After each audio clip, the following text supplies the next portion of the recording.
कोकणातल्या अशा जर अख्ख्या काजू बिया आणल्यात तर त्यातून कसा गर काढायचा ते तुम्हाला दाखवते. तर त्यासाठी तुम्ही प्रथम हँड ग्लोव्ज वापरा, म्हणजे चीक हाताला लागणार नाही, हात खराब होणार नाहीत. तर इथे बी बघा, ह्या बीचा डोळा आपल्याला काढून घ्यायचा आहे. हे बघा, तर हे याच्यासाठी मी बटाटा सोलायचं पॉइंटेड सुरी घेतली आहे. तुम्ही अशी पॉइंटेड सुरी घ्या.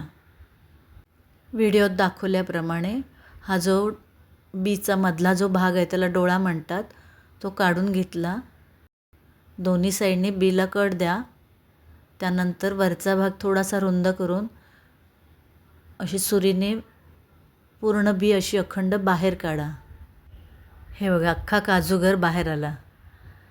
तर ही अशी सोप्या पद्धतीने अख्खा काजूगर तुम्ही काढू शकता. अजून एकदा पुन्हा एक बी फोडून मी तुम्हाला दाखवते. तर ही अखंड बी काढणं पण किती सोपी आहे आणि तुम्हीसुद्धा ही सहज काढू शकाल.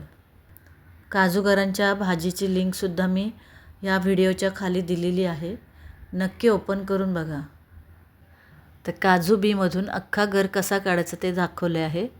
तर आता दुसरी पद्धत आहे, अशी काजू बी घ्या. काजू बीची पाठची जी बाजू आहे ती विळीवर अशी फिरवा आणि कापून घ्या. एकदम इझिली कापली जाते आणि 2 पाकळ्या होतात. या बघा, अशा 2 पाकळ्या करून घेते. अशा सगळ्या बिया कापून घ्यायच्या.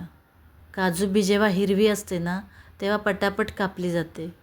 जर त्या सुकल्या तर त्या कापायला जरा जड जातात आणि चीक पण जास्त असतो. मी तुम्हाला काढून पण दाखवते गर.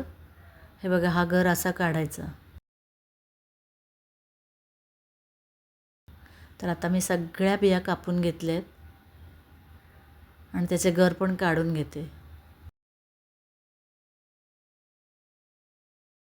आता या बिया सगळ्या माझ्या कापून झाल्यात, त्याचे गर काढून झालेत आणि हे आता मी उन्हात सुकवणार. ऊन नसेल तर तुम्ही फॅनखाली पण सुकवू शकता.